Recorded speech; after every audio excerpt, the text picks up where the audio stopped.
Hello once again, ladies and gentlemen. Can we talk about Transformers? Yes, indeed. We are back. A 3-episode spectacular in the can, and it's time for something a little more down to earth, Kristen. Yeah. Okay. Involving space. Yeah, absolutely. We are the podcast slapping you down into the seat of a space bridge thing, sending you on a super space mountain ride to Cybertron. Yay, just like Disney. To make your acquaintance with a series of Might and Metal actual 80s cartoon classic, The Transformers. I am low on energy. I am Joe. I am Operation Destroy. I'm Kristen. And we are watching Transformers Generation 1 via Tubi, online streaming platform where you can experience a ton of weirdo garbage for free with intermittent ads. Yay! In parentheses, intermittent ads, smaller text, including things, Kristen, like the Legend of Zelda cartoon. No thanks. And Drive Angry starring Nicolas Cage. Never seen it and not interested. I don't know why you would want to watch either of those things, but sometimes a rainy day calls for a bad 80s cartoon or a Nicolas Cage movie. I haven't gone and looked at the catalog on Tubi at all. I've just been doing my Transformers homework. Very professional, and that's it. There's a lot of Transformers series on it. I think all of them? Wow. It's, other than maybe the most recent Robots in Disguise, maybe, but I know you got Generation 1 up to animated, and animated was 2009, so 2009 to 2012 or thereabouts. We're never going to get that far, so I'm not going to worry about it. No, because I don't know if we could podcast 35 years worth of media. We would die of old age first. So I wrote in my notes here, Kristen, today might not be a rainy day as a transition, but as it happens for both of us, it's a rainy day. Oh, yeah, I mentioned that off mic before we started, but I didn't realize it was rainy for you too. Shit's gross. We got that nice late spring rain happening. Rainy day. Let's get ourselves a bad 80s cartoon. Yeah. I don't know, bad might be harsh. We're only 4 episodes in, but there's a lot of stupid shit happens in this episode. It hasn't had time to hit its stride yet, so I'm still willing to be flexible, but wow. I'm not sure how many times I've just DM'd you, Optimus is an idiot. Let's experience it together. Let's talk about that idiocy here. Episode 4 of the Transformers, Transport to Oblivion. Sure.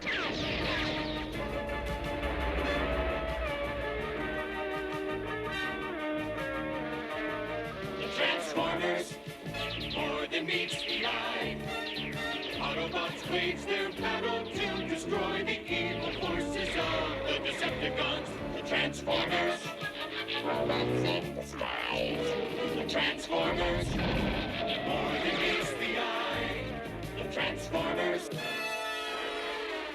Transport to Oblivion, written by Dick Robbins and Bryce Malek. Both of them, Kristen, not a lot of writing credits past the 80s, though Bryce Malek is a story editor for a lot of episodes of Transformers. I think the number on IMDb I saw was 62. I wonder how you take someone who wrote this episode and go, you should probably be editing the episodes.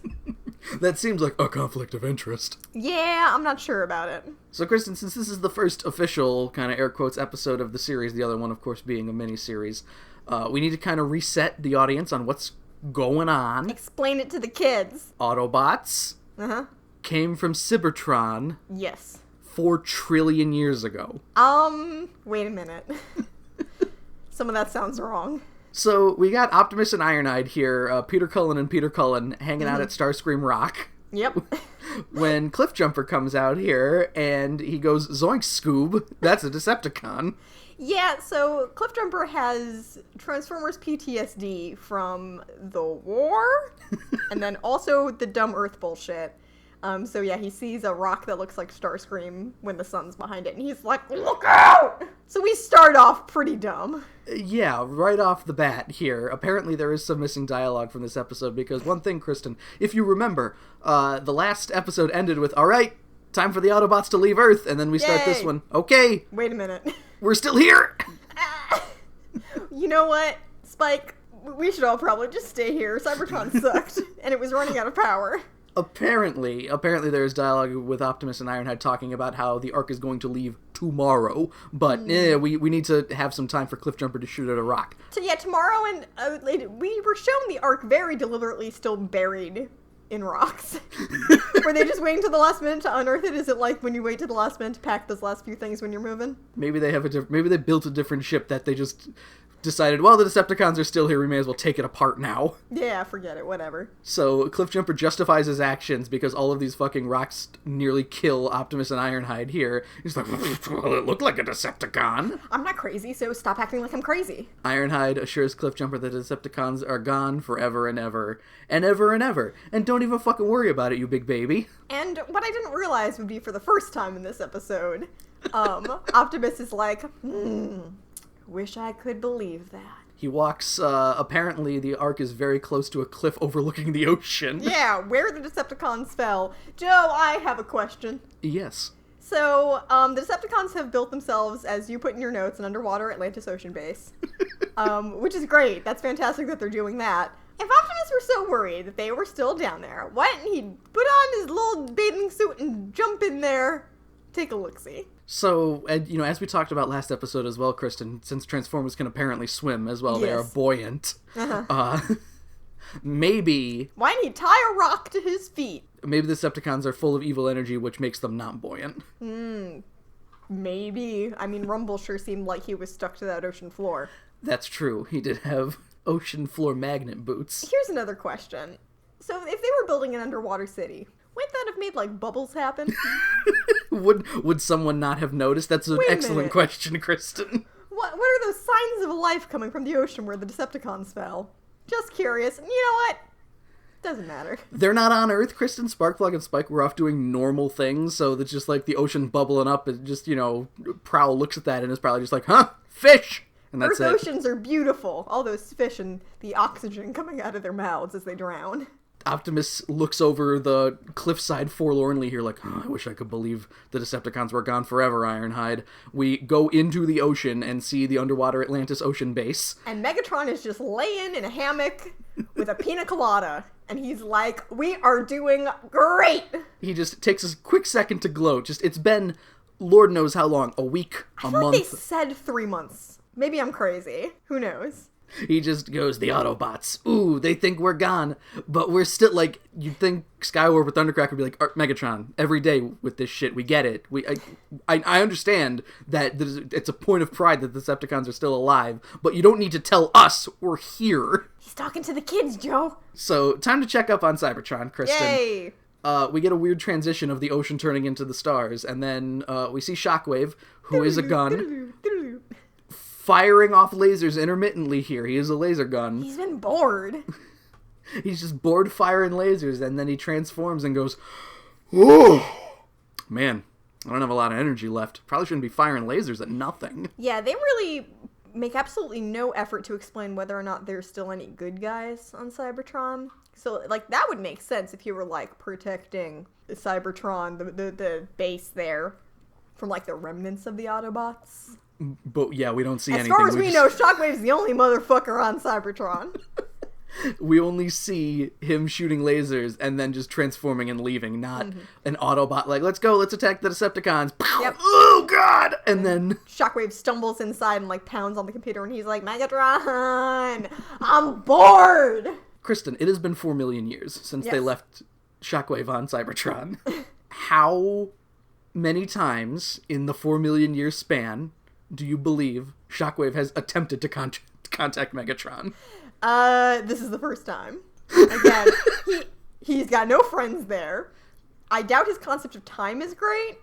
So he just kind of stumbles in after shooting his gun for 4 million years. Pew, pew, pew. Wait a minute, I'm almost out of energy. Crazy that Cybertron still had enough energy for him to do that for 4 million years. So I think they were maybe overplaying the crisis that they had there. But he just goes in and he's like, Dad! And I guess that the signal is able to penetrate across light years, across galaxies. Sounds great. Space bridge. Space Wi-Fi. Wi-Fi bridge. And the ocean. Yay! For the signal to come through, and Megatron, again, kind of getting things up to speed for the kids here, goes, Shockwave, Guardian of Cybertron. So this is the first time they've talked since then, so do you think Shockwave was like, oh, that's so nice. You remember me? Wow, thank you. And Shockwave addresses Megatron as leader of the Decepticons. But no, Joe. It's better than that. Megatron says he's the future ruler of the universe. Oh, excuse me. A lot has changed in 4 million years. I mean, at the very least, he's the ruler of a weird underwater kingdom, so that's not nothing. He's essentially, Kristen, Robot Neptune. Yes! I love it! He needs a trident on his gun. He does! A trident gun, like a harpoon gun, but a trident! There's basically no energy left on Cybertron. Big surprise. 4 million years they were able to stretch out their limited resources for that long. Again, not the worst. But Shockwave using up those 2 or 3 laser blasts is just like, fuck, we're done. That's it. We don't have anything left. They were running low for 4 million years, and Shockwave was like, how the hell am I still the only one here? So he fired off a few lasers to drain the rest of the energy that he had, and then he was like, oh no! Oops! Hey Megatron, could use some help here. I'm really lonely. Whoopsie-daisy! That's on me, but could you, send me a friend or something? Though apparently in 4 million years, he has developed an intergalactic travel system that has been untested. Okay, so you develop intergalactic travel, that's fine. Yep. How do you know it works? I mean, that's what they spend this episode doing, isn't it? Essentially? So are they running off of a theory, then? Sure. Space technology and mathematics and physics and astrophysics and quantum physics. All them physics I don't know shit about. The song remains the same then, basically. We gotta steal resources from Earth to get them to Cybertron. Cool. Sounds great. Transition. Here we are again, Kristen. Hard Hat Land of Helios 1, apparently. Man. They really only knew how to draw one type of person. So we've got 2 Hard Hat men here, and one of them goes, hey buddy, why don't you turn down your tape player? And of course, Kristen, this tape player happens to be Soundwave. Oh my god! Yeah, we know because we're the audience. Wait a minute. That giant tape player. There's a Decepticon! That's a Bobot! Oh my god! No! So Laserbeak is pooped out. Operation Destruction. Pew! Pew! And shit just starts exploding. It should be fucking Operation Dispersal, because all he's trying to do is get the humans out of there. And then, Kristen, 5 seconds later, Megatron fucking walks through the wall again, like in the first episode, and they run away. What the fuck was Soundwave doing there? If the Decepticons were just gonna be like, alright, we're here, we're taking over. Hanging out, who knows? So, we don't use Starscream's Null Beam anymore. No, they just hook up. They don't necessarily hook them up like they did at the dam either. They just rip electrical wires. They just kind of spill into the cubes. This is a solar power plant, Kristen. Why do they have generators or turbines? Joe, here's a question. If they left those empty Energon cubes out in the sun for long enough, would they eventually fill up with solar power? That's a very good question. Like sun-dried tomatoes, but... They are underwater. They could leave them out on the cliff. And then Optimus is just like, wow, cool, Santa gave us Energon cubes. Couldn't they just let them float around in the water and eventually the current would create hydroelectric power? Oh my god. That's definitely not how that works. But it is a stupid cartoon for children. Time to see what Spike is up to, Kristen. Yep. Spike not wearing his hard hat, which he puts on later in the episode. And then loses again, and then changes vests repeatedly. He's hanging out with Jazz here and is commending Jazz on the musical choice he has in his supercar stereo. Joe, I have an observation. Yes, please. Jazz sounds like Bubs. Jazz, I don't know if we mentioned, Kristen, is Scatman Crothers, famous for taking a fire axe to the chest in The Shining. Oh, that guy. That guy, yes. Okay, yeah, he sounds like Bubs from Homestar Runner. I wouldn't be surprised if we look back in the pantheon of Homestar Runner commentaries where Bubs' inspiration was the voice of Scatman Crothers. Yeah, would not be shocked. Spike and Jazz are just out kind of joyriding here, but they run into a traffic jam, noticing that the stoplights aren't on. Joe, stoplights stop working sometimes. I live in Philadelphia. I've seen it. Thunderstorms, sometimes stoplights stop working. Do you know what happens with traffic when that happens? It turns into a stop sign. Yes. So apparently the people in Rock City, Utah, wherever the fuck this takes Fucking place. Seattle Rock City over here. Absolutely. They don't understand that that's how that works. So they're just like, oh no! And there's just a gigantic, everybody's in the middle of the intersection and they basically gridlock everything. Jazz and Spike are lucky because they're the last ones in this line. And Jazz just turns around and drives off in the other direction, I think, on a one-way street. Oh, also, before they stop here, I did notice there's a Flintstones repeating background. It's about Perfect. 3 or 4 frames of background, and then it starts over again. That's, if you're showing cars driving all the time, I get it. Jem was good about that. I don't think there were any, repeating backgrounds when they were in the Rockin' Roadster, or at least it was from an angle where you didn't see a ton of the background, so it didn't matter. I never paid much attention to that stuff, so you would know better than I would. And I just don't like it when it's really obvious. Yeah. Literally, there's a hard cut in the middle of the background and it starts over. What? Come on, Joe. Give the animators some credit. They were trying. Also, little kids are dumb. And I am too, apparently, because I didn't notice. So back at the base here, Optimus has Teletran 1 looking over the power stations because apparently, Kristen, the solar power plant controls all of the electricity in Seattle. That's so green. Wow. Ahead of their time. And of course, there's a camera. Teletran manages to get a camera directly inside the power plant where Megatron is. And despite Optimus saying before, I have a weird inkling that Megatron's still out there, he goes, Megatron lives! Yeah, he is so surprised! He could have just went, I knew it, but no. Transition to the Autobots here. We got a strike team assembled, of course, for the 90th time in 3 episodes. Yep. Half of the forces are out on patrol for some reason, which is just a very convenient way to say, we don't want to draw 20 Autobots. This is already taking too long. Let's move it along here, people. But we still have Ironhide, Ratchet, Prowl, Cliffjumper, and everybody's popular favorite Gears. Who? I don't remember if Gears was... Oh, no, I'm sorry. Gears had the infrared light in More Than Meets the Eye. That's what it was. He was that genius. I don't think he was transformed. He was just in his weirdo car mode. Yeah, and Bumblebee rolls up too. He's looking more and more like a weird robot pharaoh every day. Gears is like, you're late. I can't believe you're late again. And they do some Italian-American jibing at each other back and forth. The Autobots transform here, Kristen. Yay. And Optimus does say roll out. Ooh. However, he goes, Autobots transform, and they all transform. And then he says, roll out for the power station, so it does not count. No. I'm getting a little bit sick of the weird authoritarian rule of Optimus over the Autobots, where he's just like, they're in car mode waiting to attack the Decepticons, and they have to wait for him to tell them to transform. I understand it's probably convenient for the animators, but I find it irritating. It's a military sort of mentality, I guess, Kristen. Everybody has to fall in line under the general, who would be Optimus Prime, I guess. I mean, I guess he's not dealing with any potential coups the way that Megatron is. And in a similar vein, why would Optimus be the general when, I believe it is Mirage, or even Gears or Huffer, Huffer, I think, last episode said, we're not fighters like the Decepticons are, so what the fuck are you? I'm just a normal dude.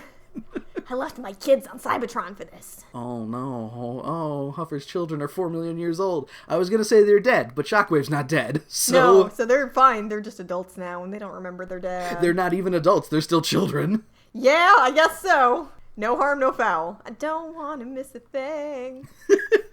Because even when I dream of Cybertron... Yay! Armageddon, but it's Transformers. Back to the Decepticons here. The Autobots crash through the ceiling, Woo! which makes Starscream and Skywarp run away, so they must be really scarred. I wonder how long they were hanging out there. You know what's weird, Kristen? So that we established in the last episode, there are 3 Decepticon jets, but Thundercracker in this episode is almost nowhere to be found. I didn't It notice. is literally just Starscream and Skywarp hanging out being bros. I noticed 2 Starscreams at one point. Yes, there is that. That's the only thing that seemed to miss to me in this episode. And even then I was like, yeah, double your fun. Ironically, that happening in the same shot where Starscream declares himself leader of the Decepticons. Ooh, that's awkward. Cliffjumper runs in here. He is really confident that he could take on Megatron, and he attempts to punch Megatron in the dick and gets swatted away. Yeah, Cliffjumper is one of the ones that is roughly the size of Megatron's calf. He did make good on his promise of hitting a Decepticon in the turbocharger, I guess. Hell yeah, right in the robo-taint. So Optimus and Megatron then fight. It's a robot fight in all capital letters here. Joe, it was at this point that I realized, I'm not sure, like, if the one-on-one brawls between Megatron and Optimus are already getting kind of stale for me, what am I going to do for the rest of this series? Like, my eyes just kind of glazed over, and I was like, yeah, sure, like, Optimus, you can really only, like, settle your score with him once and for all once. So you don't many really get to do times. that. Yeah, you don't get to do that 10 times, but I have a feeling I'm going to see this a lot. Optimus ends up knocking Megatron into a wall of electricity, which powers him up somehow, and Megatron even says, "Thanks for the power boost, Prime." I'm mixing this up in the other robot fight later, because I keep just waiting to say, and then a weird razor blade comes out of his hand. But that doesn't happen yet. So the Autobots that are outside try to stop the jets from leaving, and Starscream, not using his null ray, I guess, shoots from his null... So, Kristen, retroactively, the laser on Starscream's arm/forearm has become just the null ray. Like, that's what you call it. Okay. But when Ratchet gets hit here, he goes, concussion blast! Ugh! You know, in my mind, Starscream's laser is just full of piss. All that angry piss that he has. Yeah, he's just got a piss laser. That's multi-purpose. So concentrated to such a point that it becomes very impactful when it hits something. And it's a lie, but they say that urine is sterile, so null ray? Whoa. But that's a lie, so don't pee on your jellyfish bites. Certain irony in the doctor getting hit by it, too. You know what? When I'm mad at my doctor, I also cover them in concentrated piss. That's what you get. Healthcare in America. So then the stupidest thing ever happens here, Yep. where Skywarp goes, "Starscream, look out," and Cliffjumper, who is half a football field away, I'll say. They have enough time to, in a full sprint, have like 3 lines of dialogue back and forth. He goes, "Too late, Starscream," and then, yes, in a very slow animated sequence, Starscream raises his arm, He's like, "You dumb bitch, you're so far away from me and I have a gun." points his null ray, and goes, "Too late for you," and then blows both him and I believe Gears up. Yeah, no problem. Back inside, Bumblebee is fighting Laserbeak, and here we have Frank Welker. Somebody told Frank Welker, "All right, make bird noises, make screamy bird noises." So he just goes, That's a good podcast audio. So Megatron transforms here, handled by Soundwave, and Optimus is directly in his sights, but in comes Ironhide. Peter Cullen saves Peter Cullen's life. I wonder how many times that's gonna happen. And the Decepticons leave because they got what they needed here. Are these the points, like, where they imagine the children in their living room, barefoot in their PJs, standing up yelling at the TV like, "No!" Not Ironhide, not this character who nearly died last episode. Why do they keep letting the bad guys win? Again, it really just makes the Autobots look incompetent. So is this one of the things where, Kristen, you're angry about Optimus's authoritarian rule where Gears goes, "We gotta go after Megatron," and Optimus is like, "Whoa, hey, wait a minute. Ironhide's really hurt. So we gotta, everybody has to leave. We can't just put Ironhide in Ratchet's ass like last time. We just need to, everybody needs to go back to base." What we didn't see is between the last episode and this one, there was a declaration made of no more putting each other in each other's asses. That's a little bit weird, especially not in front of the human kid. There was actually, Kristen, Someone get not put a in lot. someone's ass? Not a lot of scaling issues like that, yeah, in this episode. Maybe some scaling in terms of how big Bumblebee is, but fuck it, whatever. Yeah, definitely not as egregious. Like, you got your normal stuff of big robots turning into tiny things. I'm desensitized now. They got me. Yeah, Megatron and Soundwave is something you could easily just hand wave, but yeah, Ironhide being able to fit inside a Ratchet's ass, I don't know about that. Considering their toys are recolors / retools of one another. Just mathematically doesn't make sense. We fade back to headquarters here, and Ratchet is just working on Ironhide in the middle of the fucking... He has him on basically a rock slab in the middle of the desert rather than inside the base. They put him on a thing like they're transporting him like he's a big dresser. And they just gotta roll him on wheels.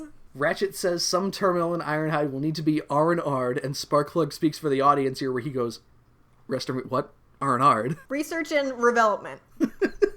We're gonna open him up and see what makes him tick. Removed and rebuilt, of course. Of course. Let's see if that comes up again, because it doesn't sound like it does. No, I want to see them take this even further and be like, "Oh, he'll be fine. He just needs a little TLC. Logistic. Conversion. Conversion, yes." Sparkplug mentioned something about, the rear axle can use a tune-up too, or something like that, and Ironhide's just like, "Can you please get your goddamn mitts off me and just fix me normally?" Stop making it a weird euphemism. Then Ratchet says that he's going to shorten his mouth circuit. Sure, could have been vocal circuit. That would have been good too. Presumably, if the mouth circuit is shorted, he could still talk, but it'd be like his lips won't move. So Sounds dumb. his vocal cords still, or his vocal pipes, his vocal wires. His voice modulator. There you go. Oh, that's another thing. Jazz can talk through the stereo. He doesn't need his mouth. So, and Trailbreaker was able to do that. He could just talk normally. The mouth circuit doesn't do anything. Joe, we are getting way too in the weeds of this. The camera pans over to Jazz and Spike, who are being filled in on what's going on by Prowl here. And Spike has his hard hat back on. Joe, I am so thankful that you at least know the names of these Transformers. Because I am reading your notes and I'm like, what the fuck are you talking about? Well, you know Jazz now. He's Yes. Scatman Crothers. Prowl is the police car. Okay. So Ratchet's the one with the red cross crosses. Yes. Who Okay. looks like Ironhide with a head crest. And Spike is a human man despite what his name implies. Spike is a rail spike. Yeah, that sounds good. Spike is a vampire from Buffy the Vampire Slayer. Perfect. There we go. There you go. Optimus orders Bumblebee to go spying, and Spike tags along here. We get a transition back to Shockwave, sending over some coordinates. For some reason, Megatron and the Decepticons need to build the space bridge in a ravine somewhere. Yeah, so I'm trying not to think too hard about the space bridge because, honest to God, I thought it was going to be like a light beam bridge directly from Earth to Cybertron. To Cybertron. And I'm really happy it wasn't, so I'm just gonna not complain. According to Megatron's description, it almost is that. There's just a portal that opens up on either end so you don't see the actual light bridge. It's that, but fast! So the space bridge will only be able to open for 11 whole minutes, and Megatron reassures Shockwave here that they're good. They don't need more than 11 minutes. Except until later when it's also 4 minutes. Whatever. Spike and Bumblebee are out on patrol, but they don't really know where to look here, Kristen, except when Spike says, hey, let's go look over in the ravine. And shock of shocks, Kristen. Whoa! Stupid Coincidence magazine cover story. We got it. That's where the space bridge is. The Decepticons are in the ravine. They're trying to test out the space bridge. And Starscream begins a countdown. Look at his wrist. Like he got a little watch there. Kristen, he's a robot. He's a robot. You have an internal timer to know how 5 seconds works? Yeah, don't you think he's got maybe a clock in his brain or something? Also, he starts at 5, and then we see Spike and Bumblebee doing shit, and then when we come back to Starscream, he's at 4, so... Cyber seconds work different. So, a test vehicle is sent into the space bridge, and it sends a bunch of fucking rocks with it, too, for some reason. All 5 times they do that. And on Shockwave's end, a door opens up with nothing in it, so the test failed, which means Starscream, as soon as something bad happens, is given immediate... He just pulls out his, like, I can shit on this now card. He's like, Megatron, hate to break it to you, but I knew this wasn't gonna work. Megatron's like, shut up! Megatron just says that the vehicle needs a test driver. So, alright, who wants to volunteer for Not a fucking person wants to. Who wants to be the fucking monkey that we shoot into space? Absolutely not. But lucky for them, Bumblebee and Spike, Joe, they're so stupid. So they're like, oh, we should go tell the rest of the Autobots that this is where the Decepticons are. Bumblebee, like, I assume he wants to drive away, but instead he drives backwards.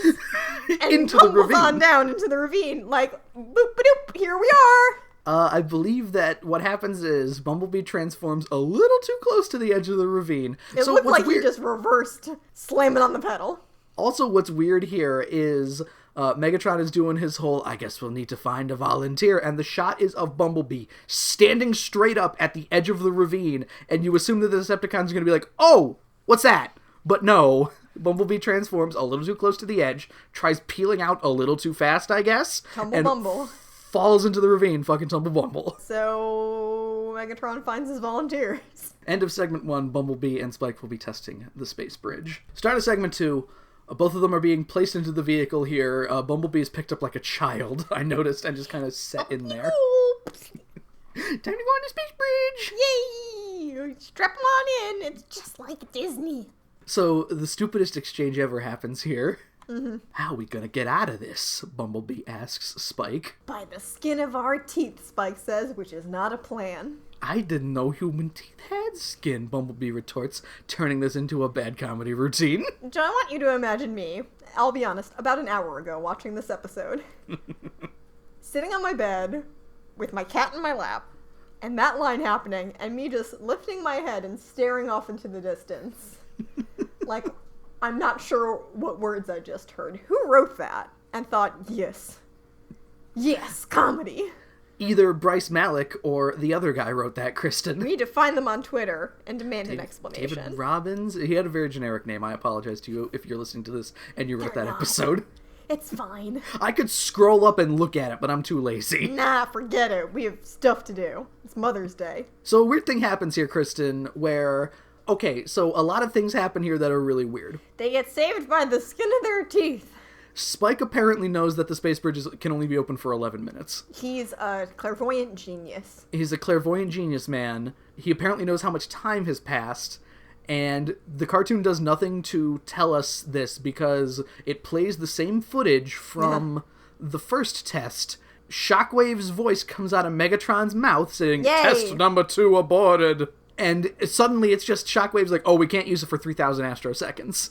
What are those? Normal seconds? And how many minutes would that be? Do some math for me. Oh, 300...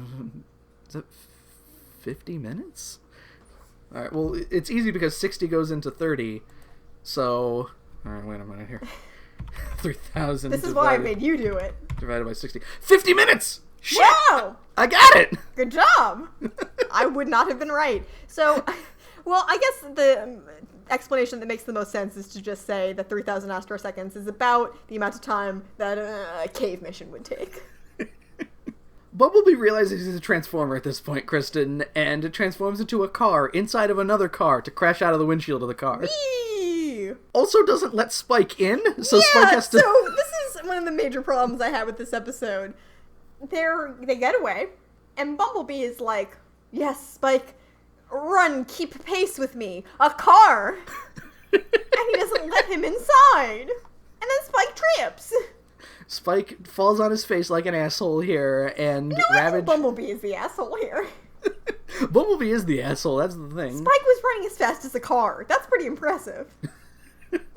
Ravage is ejected and manages to get between them, so Spike, for some reason, is just like, Bumblebee, go on ahead without me, and not, I'm only flesh and blood. Bumblebee, you asshole! But it's not like when you die, you could just be turned back on again. They're gonna splatter me all over the pavement. So Bumblebee just fucking leaves Spike behind. Whatever. Yep. This goes great. I mean, they can't alter Spike's memory, so this is how it has to go. Starscream and Skywarp give chase, and Bumblebee finds himself hiding in a cave, which I'm guessing is a different cave from what we see later. Or maybe not. Who knows? Bumblebee tries climbing out of a hole in the top of the cave, and Starscream and Skywarp are just there. And Megatron rolls up behind Starscream, who is relishing in his victory. Megatron tells Starscream, good work. And Starscream gets mad. Bumblebee does eat a null ray to the face because he just stops moving, which gives Megatron Kiss right in the face. perfect opportunity to use his fucking weirdo chest tube to mess with Bumblebee's brain. Scrumble Bumble. Whoa, Scramblebee over here. Scramblebee. Toss salad and scrambled bee. No. I hear the jazz a-callin', Kristen. No. Bumblebee will lead the Autobots to their doom, says Megatron here. Back to the Autobots. Sparkplug is pacing around because Kristen, once again, taking way too long. Bumblebee always seems to be getting into these, troublesome situations. He's taking way too long. He's probably dead. Maybe we should look for him. Where's my kid? Where's my child? Oh god, my human son. Like, they had no leads when they left, so I'm assuming that they were just like, well, if they can find them, that would be great, but they'll probably just be back like, we couldn't fucking find them, I don't know. Washington's a big place, who knows, and we can't fly anymore. I ended up in Utah at one point. So Bumblebee arrives back here and is just like, oh, I could take you to the space bridge. It's in a cave. Oh, that was weird. It's in a cave. Spike is in cave. Spike cheated on his math test. Laserbeak is watching nearby to record all of the audio of Bumblebee giving this false information here, and the Autobots all roll out. But they don't transform. Let's walk there. So, Kristen, some Decepticon piece of base comes out of the water as Laserbeak is flying around and going, Like, out from the surface of the ocean or whatever. And it opens like a little triangle flap, and Laserbeak's like, right in there. I guess he can't get wet. Because he bird? Laserbeak plays the audio recording flying into Soundwave here, and of course this is all going exactly to Megatron's plan, I guess.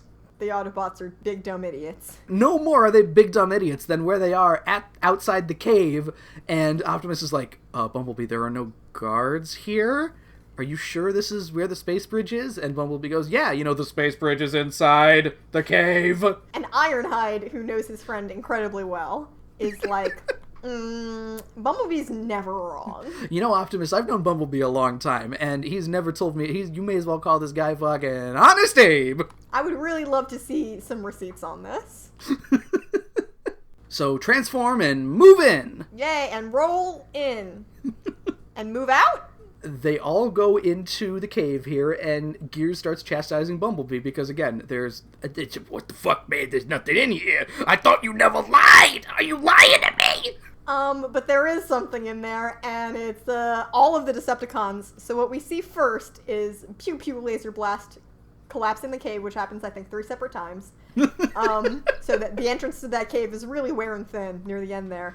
And at first, I think to myself, makes sense. The Decepticons are on the outside, and they trap the Autobots on the inside. Not so! The Decepticons are on the inside.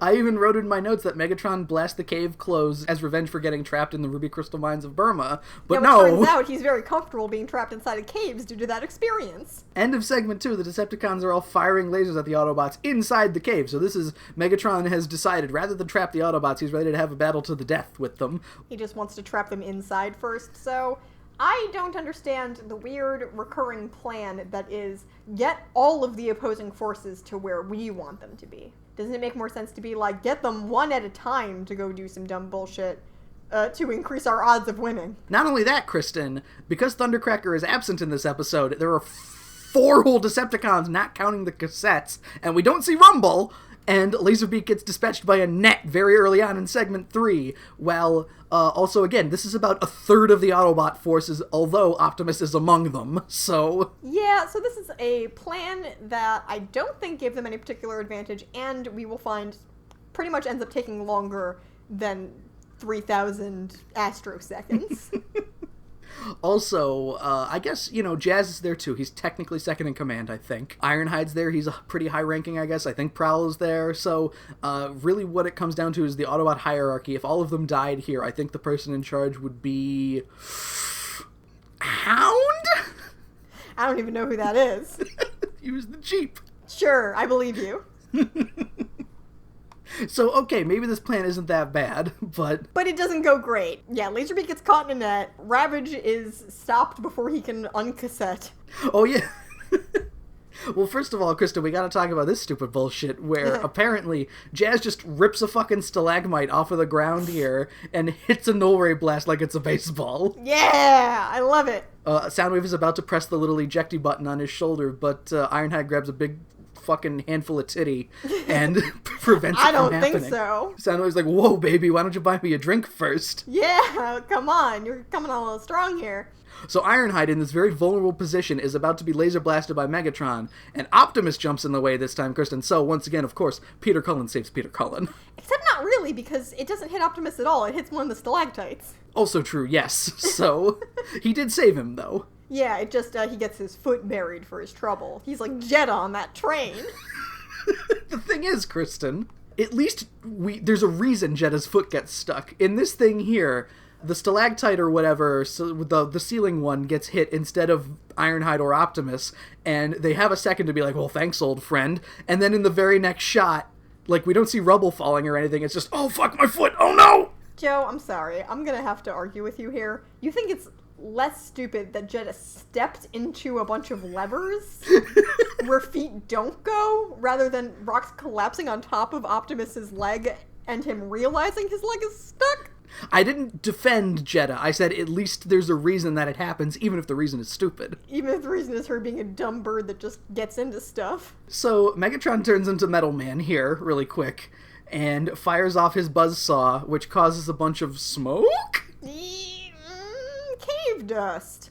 It took me a few seconds there to realize you were making a Mega Man reference. Yeah, I probably should have put them together, the words metal and man together, Yeah, yes. it's like, who the hell is Metal Man? Is that a Decepticon I'm not familiar with? Metal Man? Fire off the metal blade in 8 directions and make the game incredibly easy. Yeah, Joe, we get it. You're good at platformers. Mega Man 2, by all accounts, the easiest of the Mega Man games, unless you're playing on hard mode, I guess. I'll keep that in mind for whenever the fuck I get around to playing the Mega Man games in the year of our Lord 2019. Shockwave is blowing up Megatron's phone at this point, his chest phone. Sure. Because the space bridge is about to open again while Megatron is still locked in heated combat with Optimus. And Megatron at this point commands Starscream, hey, blast open the cave wall, we gotta go. And Starscream's like, whoa, wait a minute. Excuse me. I don't fucking think so. Are you saying to retreat? That's not very Decepticon-like. And then Megatron should just fucking punch him in the face. But he doesn't even, he just says, do as I say. And then Starscream's like, okay. And they leave. Yep. He implored him to reconsider. Pew pew. All right. Oh, I also said, yes, retreat doesn't sit well with Starscream. Big baby coward. Nope. He's a brave boy. So as they're leaving as well, Starscream's like, oh, they're just gonna follow us. And Megatron turns to a gun and they blast the cave closed again. Yeah. That, again, I don't think tracks. But it happens. Back inside the cave, the Autobots are regrouping, and Ratchet is looking over Bumblebee, who's a little fucked up, and he's like, wait a minute. Prime, Bumblebee's memory's been kind of messed up here. And Bumblebee is like, yes, the space bridge is in the cave. No. In the ravine. So, also as well, before the Decepticons left, Megatron said that the Autobots would be trapped forever, but then they just concentrate their fire on... They got guns! They also got guns. Come on! So much for the fucking entombing the Autobots forever, you dumbass. Autobots concentrate fire!